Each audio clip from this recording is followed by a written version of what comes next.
না সামনে প্রশ্ন করতেছে এখানে এক্সপেরিমেন্ট করছি অনেক নিজেকে নিয়ে নিজেকে ভাঙার চেষ্টা করছি।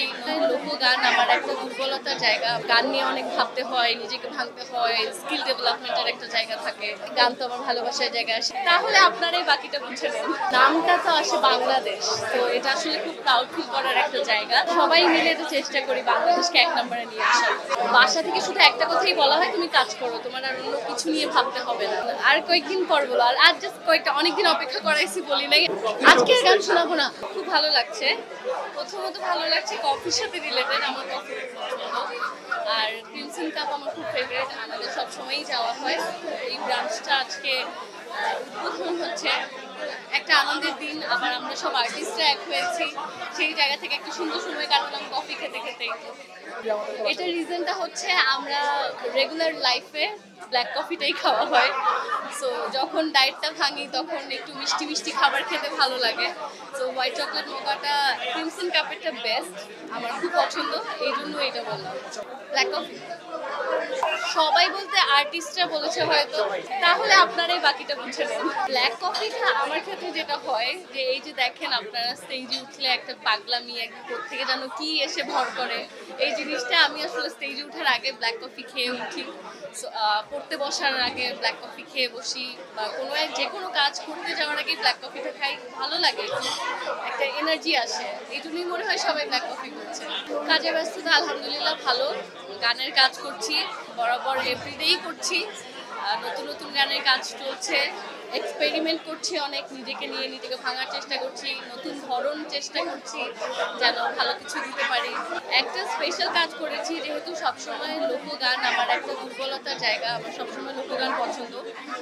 তো ওই জায়গা থেকে আমি ভাবলাম যে আমার নিজের জন্য কিছু একটা করব। ওই নিজের জন্য করার জায়গা থেকে, নিজের ক্ষুধা মেটানোর জায়গা থেকে আমি একটা লাইভ সেশন করেছি, লাইভ গান সিজন 1, যেটার আমি প্রথম গানটা অলরেডি প্রকাশ করেছি। সেখানে সিজন 1-এ আরও 3টে গান আছে, পরপর আরও কিছুদিন পর ইনশাল্লাহ একটা একটা করে ছাড়বো। সত্যি কথা যেটা, যেমন একদম আনঅফিশিয়ালি সত্যি কথা বললে, আজকে অনেক দিন পর শান্তি করে একটু ঘুমায় আসছি। এই জন্য মনে হচ্ছে যে মনটা ফুরফুরা।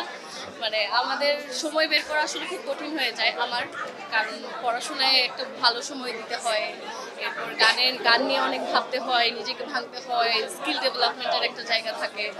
আর এর পাশাপাশি হ্যাঁ, সংসারে তো অবশ্যই সময় দিতে হয়, ফ্যামিলিকে সময় দিতে হয়। তো সব কিছু মিলে এর বাইরে অন্য কিছু করার আসলে সময় কঠিন আসলে কোনোটাই মনে হয় না। যখন যেখানে থাকি, মানে আমার চিন্তাধারা একটু ভিন্ন।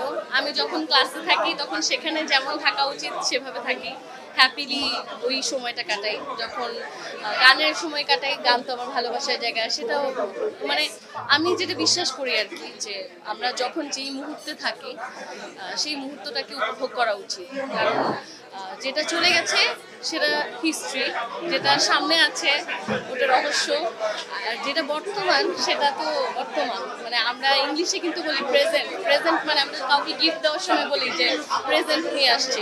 তাকাবো না সামনে প্রশ্ন করতেছে এখানে।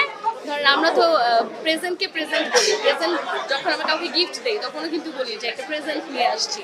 সো এই প্রেজেন্টটা তো আমাদের জন্য একটা গিফট। যখন যেখানে থাকি তখন সেখানে ভালো থাকলেই তো জীবনটা ভালো। আমি আসলে খুবই প্রাউড, আমি এই কয়েকদিন থেকেই ফলো করছি, আমি নিজেও ভোট দিয়েছি, এই কয়েকদিন থেকে ফলো করছি, এবং যতবার আপডেট দেখছি যে একটু একটু করে পজিশনটা সামনের দিকে আসছে, প্রত্যেকবারই আমার আসলে গুজবাম্পস হচ্ছে, কারণ নামটা তো আসে বাংলাদেশ। তো এটা আসলে খুব প্রাউড ফিল করার একটা জায়গা। আপনারা সবাই এখনো কিন্তু সময় আছে, ভোট করে ফেলেন, কারণ বাংলাদেশকে 1 নম্বরে যদি আমরা নিয়ে আসতে পারি, এইখানে আমার মনে হয় আমাদের নামের, আমাদের দেশের নামের সম্মানটাকে আমরা আরো অন্য জায়গায় নিয়ে গেলাম। তো আমরা সবাই মিলে তো চেষ্টা করি বাংলাদেশকে 1 নম্বরে নিয়ে আসার। আপুর সাথে আমার ব্যক্তিগতভাবে পরিচয় নেই, কিন্তু বিষয়টা দেখে খুবই ভালো লাগছে, তিনি আমাদের দেশকে রিপ্রেজেন্ট করছেন খুব চমৎকারভাবে। এখন আমি যেটা বলবো যে আমার আপুকে ভালো লাগে। আমার আলহামদুলিল্লাহ, এক কথায় বললে আমার ফ্যামিলির সাপোর্টের কারণেই আমি আসলে এটা করতে পারছি। কারণ আমার বাসা থেকে শুধু একটা কথাই বলা হয়, তুমি কাজ করো, তোমার আর অন্য কিছু নিয়ে ভাবতে হবে না। সো এটাই তো মনে হয় একটা ব্লেসিং। আর কয়েকদিন পর বলো, আর জাস্ট কয়েকটা, অনেকদিন অপেক্ষা করাইছি বলি নাই, আর অল্প কয়েকটা দিন অপেক্ষা করেন, অল্প কয়েকদিনের মধ্যেই জানতে পারবো।